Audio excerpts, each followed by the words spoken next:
Olá, meus queridos irmãos, a graça e a paz do Senhor. Sou o pastor Gilvaldo, pastor da PIBAG, a Primeira Igreja Batista em Aguiarnópolis, e nós estamos aqui, através desse canal, oferecendo aos nossos irmãos a nossa Escola Bíblica Discipuladora à Distância. E essa nossa Escola Bíblica Discipuladora está estudando os livros do Antigo Testamento. Estamos estudando esses livros de forma panorâmica. O que quer dizer um estudo panorâmico? Um estudo panorâmico quer dizer aquele estudo em que nós analisamos de uma forma geral, assim, sem entrar em detalhes, em todos os detalhes do texto, mas apenas vendo a mensagem de uma forma geral. Então, nós já estudamos o Pentateuco e começamos a estudar os livros históricos. Hoje nós estamos aqui para estudar 2 Samuel, o panorama de 2 Samuel. Antes, no entanto, gostaria de apresentar para vocês que nós estamos em um novo canal agora, né?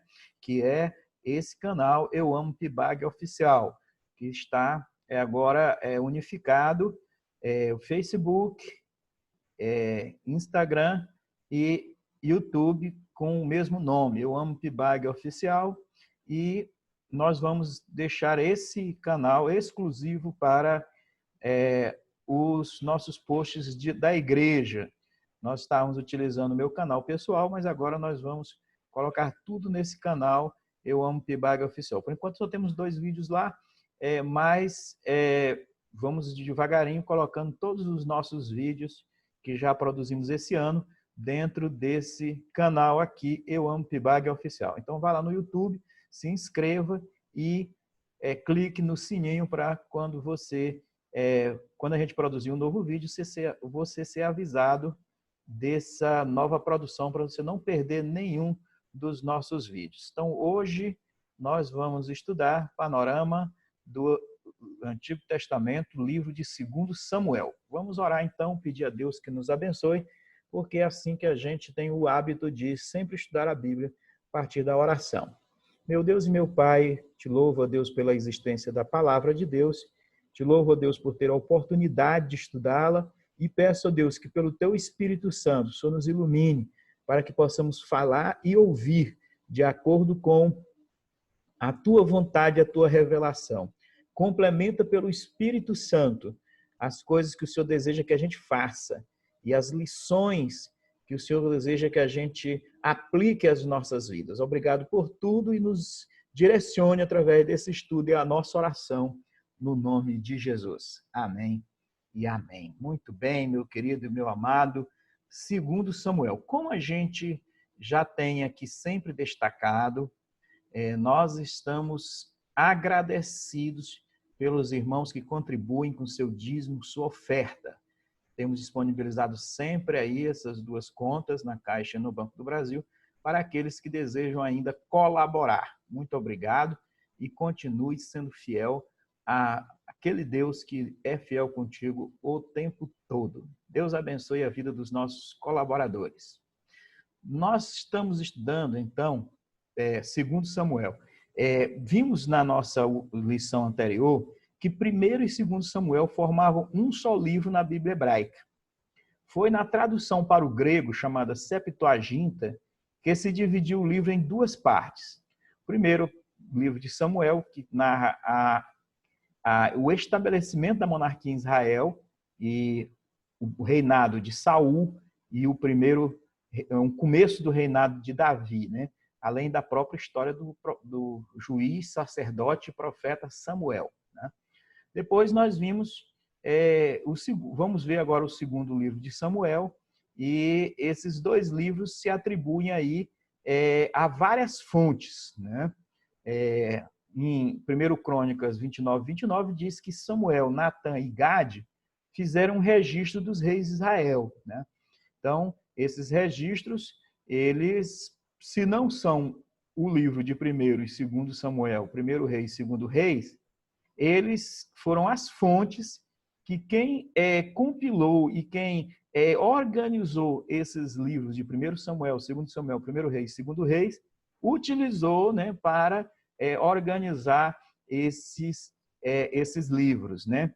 Então, as fontes do autor, provavelmente esse autor é alguém da escola profética que Samuel estabelece, que Samuel organiza. Então, uma espécie de um seminário ali, e esse pessoal é que organiza, então, esses livros. A data da história desses livros vai aí de 1011 a 971 a.C. Está aqui umzinho a mais, mas é 971 a.C., né? Então, essa é a data dos eventos desse livro de 2 Samuel. E o tema principal é o estabelecimento da dinastia de Davi e a expansão de Israel, né? Então, foca especialmente, 2 Samuel, na pessoa do rei Davi, né? A pessoa do rei Davi. E nós vamos, então, começar aqui falando sobre os benfeitos de Davi. Davi, escolhido rei e levado à condição de rei, tudo na sua vida conduzido por Deus, né? Apesar de quando a gente diz conduzido por Deus, nós não queremos dizer que Deus pegou Davi lá do pasto, lá onde ele estava pastoreando ovelhas, e colocou ele lá no trono, né? Claro que Deus faz isso, mas não é assim, pegou aqui, transportou para lá imediatamente, né?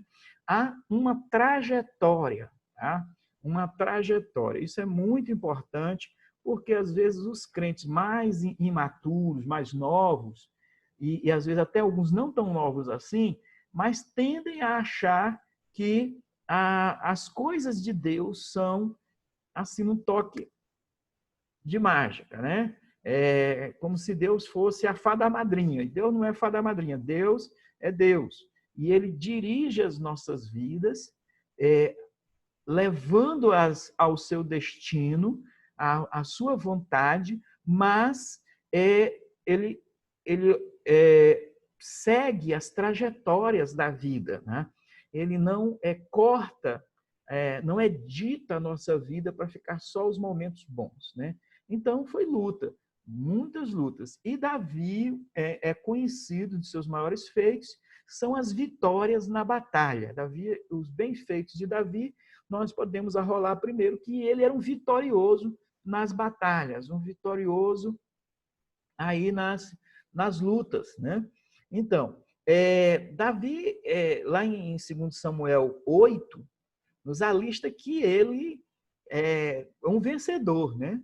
Ele derrotou os filisteus, né, que vinha assombrando o povo há séculos, e ele derrotou os filisteus, com a derrota final os filisteus. Depois ele derrota os moabitas, que foram outros inimigos que se levantaram nesse período fortemente, né? Derrotou lá o Hadadezer, né, lá da Síria, e quando os arameus também vieram lá de Damasco para ajudar Hadadezer, então ele os derrota todos, né? Há muitos os relatos aí das vitórias de Davi, um grande guerreiro que conduziu o povo de Deus ao período de maior expansão da sua história em termos de conquistas, né? Pois Salomão vem e consolida ainda mais o domínio dele sobre aquele território ali. Mas Davi é expansão o tempo todo, né? Guerras e guerras e guerras e guerras, e especialmente vitória, vitória, vitória, vitória, né? No versículo 6 desse capítulo 8 de 2 Samuel diz: e o Senhor dava vitórias a Davi em todos os lugares aonde ia. Que maravilha, né? Então, é assim, Davi vitorioso nas batalhas, que nós também sejamos assim vitoriosos em todo lugar onde nós formos, o Senhor nos conceda a vitória, em nome de Jesus, amém? Então, maravilha, meus amados. Dentre outros benfeitos de Davi, está que ele conquistou o povo. Davi não foi só uma pessoa que alguém apresentou ao povo e disse assim, olha, povo, esse aqui é o seu rei. Mas ele foi conquistando o povo de Israel a cada passo que ele dava, pelo seu jeito, pela sua postura, né? Então, Davi, e pelas suas conquistas, obviamente, né? O povo é muito volúvel. Quando você está conquistando, está tendo resultados, está tendo sucesso, você tem o amor do povo, né? depois nós vamos ver que o amor político, esse amor do povo pelo político, é muito volúvel. Depois nós vamos ver que o povo passou a amar Absalão e odiar Davi de uma hora para outra, né? Então, mas isso foi uma conquista de Davi, ele ser famoso, ele conquistar o coração do povo de Deus, do povo de Israel, né? Em 2 Samuel 8,13 diz: Davi ficou ainda mais famoso. Ele já tinha se tornado famoso desde a época da vitória sobre o Golias, e cada dia com mais vitórias, mais fama, mais conhecimento e mais elogio do povo, né? Davi também era uma pessoa generosa para com os pobres e os doentes, né? Uma pessoa generosa. Ele fez muitos benefícios para muita gente, né? A Bíblia nos diz que ele procurava as pessoas que precisavam para oferecer sua ajuda, né? Um exemplo mais clássico, mais tópico dessa questão da generosidade de Davi está na pessoa de Mefibosete. Mefibosete era filho de Jonatas, um filho de Saul. Então, ele era neto de Saul. E o Jonatas era um amigo mesmo muito bacana que Davi tinha. Um grande amigo mesmo de Davi. Ficaram realmente amigos assim, aquelas amizades gratuitas, que não tem razão de, não, é um amigo por causa disso, amigo por causa daquilo. Não, simplesmente chegaram ali os dois e começaram ali aquela amizade e ficaram sendo amigos, né? A despeito de Saul se tornar inimigo de Davi, mas isso nunca abalou a amizade de Jonatas com Davi. E é interessante que Jonatas também não deixou de ser leal ao seu pai, né? Mas é aquela questão de amizade verdadeira, né? Mas aí a vida vai passando, né? Saul morre desastrosamente, Jonatas também, e toda a família de Saul entra em descrédito, né? Mas Davi ficou com aquele negócio: eu quero fazer alguma coisa pelos descendentes de Jonatas, de Saul. Não tem ninguém da família de Saul que eu possa ajudar, que eu possa socorrer, né? Porque a linhagem de Saul entrou em desgraça, né? Não teve mais nada em Israel, né? E tinha esse rapazinho. Esse rapaz é um rapaz de muito, assim, desastre na sua vida, né? Tragédia na sua vida, né? Então, ele estava novinho, uma carroça passou, né, por cima das pernas dele e ele ficou, então, com as pernas atrofiadas, né? Quebrou e depois não se desenvolveu mais como era o normal, né? Então, ficou com as pernas atrofiadas e ficou cuidado lá por um terceiro e vivia em extrema miséria, né? Doente, sozinho, né? Sujo, imundo. É realmente uma pessoa ali desprezada na sociedade, né? No 2 Samuel 9,7, nos diz que Davi disse assim: não temas, né?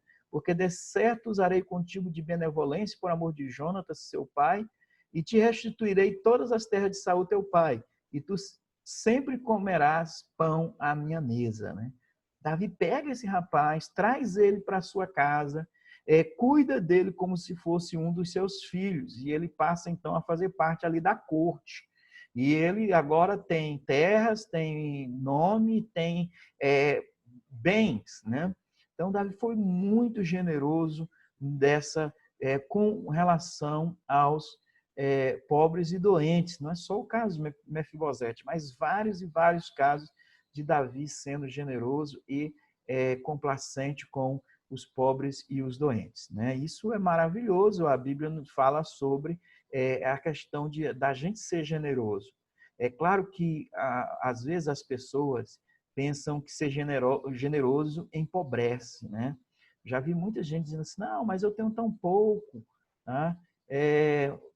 Eu não posso dar para os outros e me fazer falta, né? Então, na Bíblia, o princípio da Bíblia da generosidade não é esse. Não é que você vai dar para os outros e ficar sem. Ah, não, a Bíblia diz assim, se você tem dois, dê um a quem não tem. Tá? O princípio do dois aí é se você tem mais do que você precisa. Tá? Então, se você tem mais do que você precisa, dê a quem não tem. Tá? Seja generoso com o que você tem. Não seja ciumento dos bens materiais. Não seja aquela pessoa que ama os bens materiais e despreza o próximo. Se você tem algo para servir o próximo, então seu carro, sua casa, às vezes até coisas banais, como uma assinatura de TV, um serviço de streaming, é alguma coisa que você tem que você pode ceder generosamente para alguém, né? Então, seja generoso. A Bíblia, ela está cheia de promessas. Promessas que tem um se antes. Se você fizer isso, vai ter aquilo, né? Então, em Provérbios 21, 25, nos diz, a alma generosa prosperará, e aquele que atende também será atendido. Então, atenda o seu próximo na necessidade dele, seja generoso, como o rei Davi, e seja próspero pela graça de Deus. Davi também era um adorador. Ele estava disposto a servir a Deus em adoração. Não são os inúmeros salmos que ele compunha.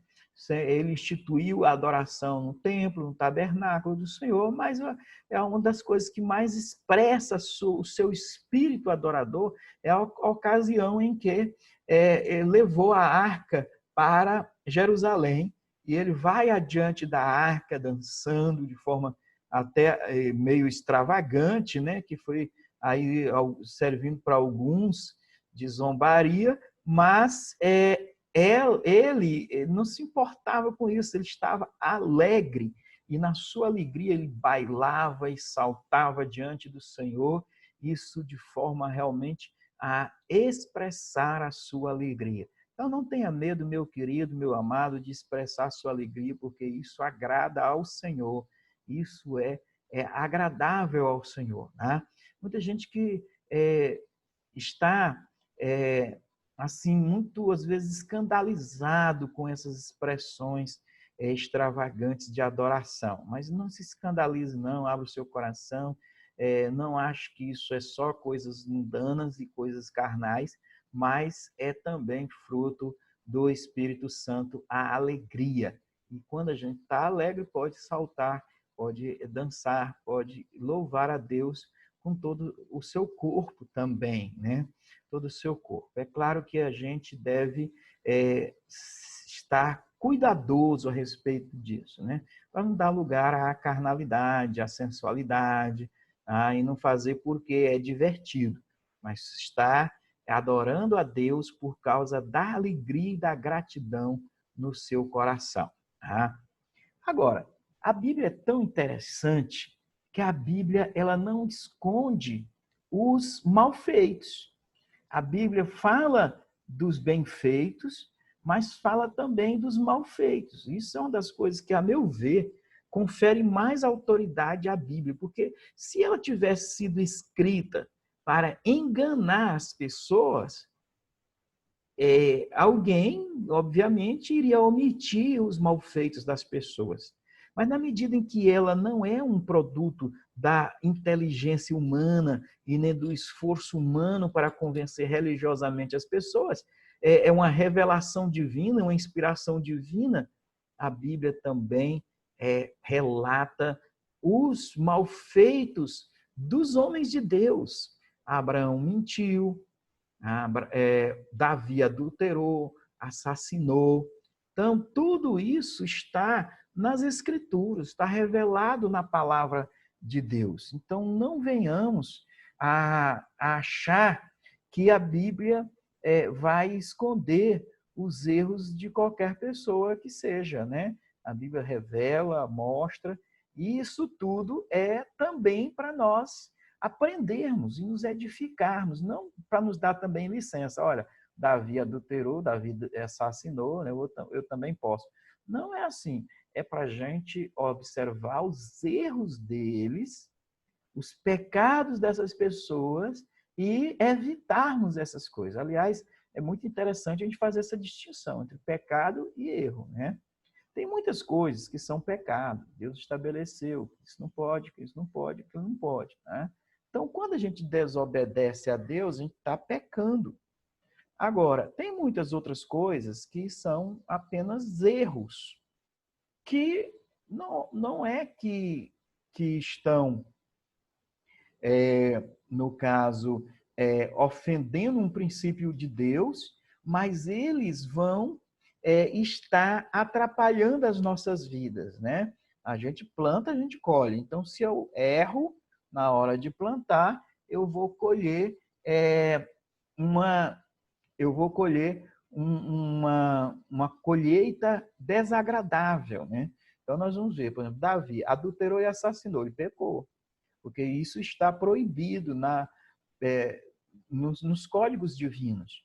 Agora, Davi, por exemplo, não cuidou bem da sua família, né? No caso, ele errou, porque ele não orientou, ele não teve aquele pulso de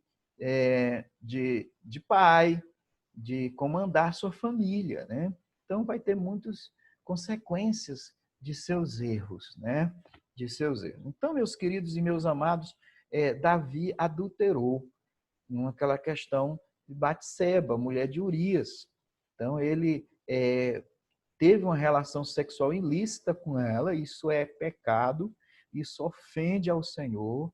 E depois, para esconder esse pecado, ele assassinou o marido de Batseba, Urias, né? E isso é uma coisa interessante a respeito do pecado, que às vezes as pessoas, o primeiro impulso dele é tentar esconder o pecado. E na medida em que ele tenta esconder o pecado, às vezes ele comete outros pecados, porque um abismo chama outro abismo. Então, abre o teu olho. Toma cuidado com esse negócio de pecar, porque o pecado muitas vezes atrai outras formas de pecar também, né? Atrai outros pecados também. Então, meu querido, não fique dando, como diz o povo aí, dando sopa para o azar, né? Não fique tentando justificar o seu pecado, né? Então, ouça os profetas, essa história tem um desfecho lindo, né? Apesar de toda a história trágica, mas o lindo dessa história está no capítulo 12 de 2 Samuel, quando o profeta Natan encara ali Davi e contesta ele, diz que aquilo que ele fez, porque aos olhos de todo mundo, ele ficou ali com a Batseba e ficou, todo mundo quietou e ninguém falou que era errado e que nada não, né? Só que Deus mandou o profeta dizer, Deus não se agradou disso, isso é errado, você pecou, né? E aí Davi, ele confessa o seu erro, né? Pede perdão a Deus e aí ele é reconciliado com o Senhor, né? Isso é o maravilhoso de alguém que busca Deus, é ser reconciliado com Deus, né? Bom, outro mal feito de Davi, que a gente já distinguiu, né, são erros, e esses erros vão redundar nas tragédias familiares, né? Começa aí na própria questão do filho que ele teve com Batseba, o primeiro filho, segundo Samuel 12, versículo 18, o filho morre, né? O primeiro filho com Batseba, né? Depois vai ter Salomão, mas esse primeiro filho, filho do adultério, morre, né? Então ele inclusive jejua, pede oração a Deus, pede mesmo por ele e nada deu resultado, né? Às vezes a nossa oração ela não dá resultado, não é por causa do pecado de Davi, essa situação já estava resolvida. Então não é por causa disso, não é porque era o filho do adultério que o filho morreu, né? É uma questão de outras consequências que não é o perdão que nos livra dessas consequências, tá? Bom, mais tarde vai haver o estupro e incesto ao mesmo tempo, né? Tamar, uma moça muito bonita, filha de Davi, né? E Aminon, outro filho de Davi, de outra esposa, né? Ele tinha várias esposas. E Aminon vai se enamorar, né? Se apaixonar severamente por Tamar e vai seduzi-la, né? Ele vai inventar até uma doença lá para ela ficar com dó dele, cuidar dele. e aí ele vai, então, seduzi-la e vai ter relações sexuais com ela, né? E aí depois nos diz a palavra de Deus que ele tomou nojo de Tamar e a desprezou e a largou, né? E isso é terrível, né? Acontece demais também, até hoje, de muita gente mal intencionada, dizendo se apaixonado, seduz as moças, ou o contrário, e há uma relação que é só carnal, né? Não tem verdadeiro amor, comprometimento. Então, é por isso que, às vezes, o pessoal diz assim, não, por que Deus proíbe o sexo antes do casamento, né? Porque, às vezes, as pessoas que estão jovens, eles se relacionam muito mais motivados pelo sentimento, pela paixão, pela carne, do que realmente pelo amor, compromisso, né? O amor que dura para sempre, que você vai realmente ter aquele comportamento de continuar com a outra pessoa, né? E o amor, que é só paixão, que é só esse relacionamento baseado nas emoções, ele pode acabar facilmente, como foi no caso de Tamar e Aminon. Então, é muito importante que os relacionamentos entre os jovens sejam baseados no compromisso e não nas emoções, nesse impulso, né? Então, rapaz, se controla, tá? Controle direitinho, não dê sobra para o azar, mocinha. Não vamos estar deixando que esses impulsos nos levem a um ponto em que vai deixar muita gente magoada. É o caso aqui de Tamar e Aminon. Ficou realmente ali uma situação de mágoa, de dor, que vai terminar de forma mais trágica ainda, né? E Davi, por ser pai dos dois, não teve nenhuma reação assim de controlar essa questão, de reprimir o rapaz, nem de consolar a moça, né? Deixou ali as coisas. A ideia de Davi é uma ideia comum hoje. Muitos pais, muita gente acha que o tempo resolve tudo. Então vamos deixar o tempo passar. Isso nem sempre acontece. Aliás, muitas e muitas vezes o tempo piora as coisas, não melhora, especialmente os traumas, especialmente essas coisas traumáticas, essas coisas que não são agradáveis, mas que machucaram.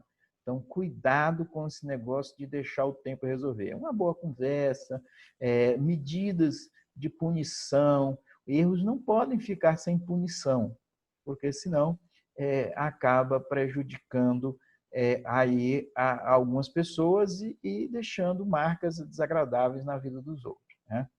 Então, a marca mais desagradável dessa questão ficou em Absalão, irmão de Tamar. Absalão, que a Bíblia descreve como um rapaz bonito demais, tinha os cabelos longos, um cabelo que ele tratava aí de forma tão especial, né? Realmente esse povo foi criado dentro da realeza, né? Só com coisa boa. Ele tratava os seus cabelos com ouro, né? Então fazia ali toda aquele tratamento no cabelo e passava até ouro ali para ficar realmente uma situação bem chamativa mesmo, brilhante ali a coisa, tá? Então, o Absalão, considerado um rapaz lindo, e ele não se conformou com o estupro com relação a Tamar, né? E ele armou friamente o assassinato do irmão do Aminon e levou a termo, assassinou, né, o irmão. Fugiu depois pede perdão ao pai, volta, mas ainda com um coração muito amargurado, um coração muito fechado, e ele começou a tramar contra Davi. Então, é uma história bem típica das políticas, né? E já naquela época, Absalão se comportou politicamente de uma forma realmente muito conspiradora e traiçoeira, né? Ele ficava na entrada da cidade e ficava observando aquelas pessoas que vinham do interior para a capital, Jerusalém, para resolver problemas com o rei. E então eles chegavam lá, pediam coisas ao rei, por solução, alguma coisa. E o rei, nem sempre as autoridades, elas vão dizer sim para as pessoas, né? Elas vão, muitas vezes, ter que dizer um não, administrar uma cidade, administrar um país.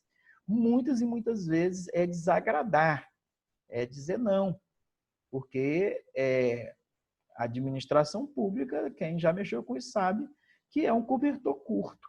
Tem muitas necessidades e, quando às vezes cobra o pé, descobre a cabeça, né? Então, Absalão se aproveitou dessas brechas da administração para conspirar contra Absalão, contra Davi, estabelecendo assim uma relação de revolta contra Davi, né? Então ele aliciava aquelas lideranças. Então ele chegava e dizia para um: olha, você foi ter com o rei, né? Você pediu, mas não recebeu. É porque o rei não quer. O rei deu uma desculpa, mas na verdade é porque o rei não quer. Se fosse fulano, ele atendia, mas como é você, ele não atende. Então, a questão de sua região, então, que vocês deviam ter um rei jovem, um rei diferente, mais justo, que atendesse as pessoas com outros patamares, que não fosse essa panelinha do rei Davi. Então, ele criou um discurso e esse discurso colou no povo. E antes Davi, que era alguém amado pelo povo, passou a ser alguém odiado. E ele, então, faz um levante e toma o poder do pai. E o importante a gente ressaltar que Absalão conseguiu sucesso, porque essas políticas, elas têm sucesso, né? Infelizmente, as pessoas são muito manipuláveis. E, às vezes, pessoas fazem essas conspirações e obtêm muito sucesso, fazendo com que se destrua governos e destrua pessoas, a reputação das pessoas. Então está lá Absalão, ele cheio de mágoa, ele quer se afirmar no trono e ele resolve então ofender o seu pai, perseguir o pai, queria matar, porque Davi tinha uma guarda muito fiel a ele, né? Que o livrou ali, o escondeu e ele então escapou da morte, né? Muitos detalhes escabrosos nessa história, mas Davi ele ainda tinha muita liderança, muita capacidade e muitos homens fiéis, né? Isso é muito importante. Então, mesmo tem gente que quando o poder muda de mão, ele também muda de fidelidade. Ele passa a ser fiel ao novo ocupante do trono, né? E Davi tinha muita gente que permaneceu fiel com ele e o ajudou a restaurar o reino. Ele queria preservar a vida de Absalão, mas seus homens, apesar da fidelidade a ele, ou por causa dessa fidelidade a ele, decidiram então matar Absalão, né? Absalão tinha uns cabelos compridos e então quando ele foi derrotado na guerra, fugiu e num bosque, seus cabelos ficaram presos nos galhos de uma árvore e então ele ficou pendurado ali. E veio então um dos comandantes de Davi e o espetou ali com a sua lança, atravessando ele, matando ele ali diante dessa circunstância. Então, é uma morte trágica. Davi chorou demais, isso inclusive irritando as suas tropas, né? Davi chorava, dizia Absalão, Absalão, Absalão, Absalão. Então, uma morte realmente trágica que tristeceu, né, escureceu o coração de Davi por quase até a finalidade dos seus dias. Meus queridos e meus amados, a história de Davi é cheia de coisas bacanas, de coisas tristes, mas nós podemos ver aí nessa história pelo menos duas aplicações fantásticas para as nossas vidas. Segundo Samuel, nesse relato dele, vai nos mostrar o caráter de Deus. O caráter de Deus. Deus fez uma promessa incondicional. Em 2 Samuel 7,16 diz assim: porém a tua casa e o teu reino serão firmados para sempre diante de ti. Teu trono será firme para sempre. Tá?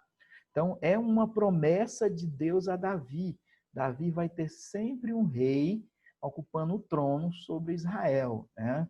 Deus vai ter sempre ali essa promessa sendo cumprida, né? Então, mas e aí se o pessoal pecar? Saul pecou e Deus tirou. Então, sobre Davi está essa promessa de que ele vai tratar os pecados de Davi ou de seus descendentes diferente de como tratou os pecados de Saul. Isso é uma questão interessantíssima, né? Um mistério de Deus, que é que Deus trata dessa forma, né? Porque Deus prometeu e ele é fiel às suas promessas, né? E por que Deus prometeu para Davi e não prometeu para o outro? Por causa de como Davi conquistou isso, né? Como Deus conhecia o coração de Davi e como Davi conquistou isso do Senhor. Nós temos que obter essas conquistas realmente diante do Senhor, achar graça diante do Senhor. E o caráter, o segundo Samuel revela também esse caráter de Davi, especialmente demonstrado na capacidade dele de pedir perdão. Segundo Samuel 12:13, né, depois dele ser confrontado com o seu pecado, ele, ali diante de Natã, diz: pequei contra o Senhor. Aliás, uma vez eu fiz um sermão em que demonstrava que poucas vezes na Bíblia alguém confessa assim: eu pequei. E é interessante que das poucas vezes, né, assim, umas 60%, 70% dessas vezes, saiu da boca de Davi essa expressão: pequei contra o Senhor. Ah, pequei. Então é muito importante a gente observar essa predisposição de Davi de reconhecer o seu erro. Errar é humano. Reconhecer o seu erro é algo realmente espetacular. Pecar também faz parte da nossa natureza decaída. Mas reconhecer isso e pedir perdão a Deus é algo maravilhoso. Por isso que Davi, no Salmo 32, diz: bem-aventurado o homem que confessa o seu pecado e tem o perdão de Deus, né? Então, no verso 5, ele diz: confessei-te o meu pecado e a minha maldade não encobri. Dizia eu: confessarei ao Senhor as minhas transgressões e tu perdoastes a maldade do meu pecado. Então, meu querido e meu amado, seja alguém também com o coração de Davi, né? Um coração realmente que está predisposto a ter um relacionamento com Deus, a não deixar os pecados e os erros contaminarem esse relacionamento. Nós vimos lá no Jardim do Éden como realmente o pecado e o erro, eles atrapalham o nosso relacionamento com Deus. Apesar de a promessa de Deus de salvação ser para todas as pessoas, e uma vez que a gente é salvo, a gente não vai perder a salvação, mas à medida em que a gente peca ou que a gente erra, nós vamos perdendo o relacionamento com Deus, a alegria da salvação, nós vamos perdendo essa vontade de ficar com Deus. E às vezes a gente fica igual Adão lá no paraíso, tá? Fugindo de Deus, fugindo da presença do Senhor. E Deus chamando: onde estás? E a gente envergonhado por causa dos nossos erros e dos nossos pecados. Então tenha a capacidade de, diante de Deus, pedir perdão, de se reconciliar, de voltar-se para Deus, de mudar os seus procedimentos com sinceridade. Com sinceridade. Há muitas pessoas que são duras de coração. Não seja você assim, mas reconheça os seus erros, entregue sua vida a Jesus e busque realmente o perdão para as suas vidas. Deus abençoe você, Deus abençoe sua família e que todos nós possamos ter aí um bom final de semana, né? E estejamos mais uma vez transformando essas palavras em ações para que Deus seja glorificado através de nossas vidas. Amém. Deus nos abençoe, meus queridos e meus amados. Um abraço a todos e que até a próxima.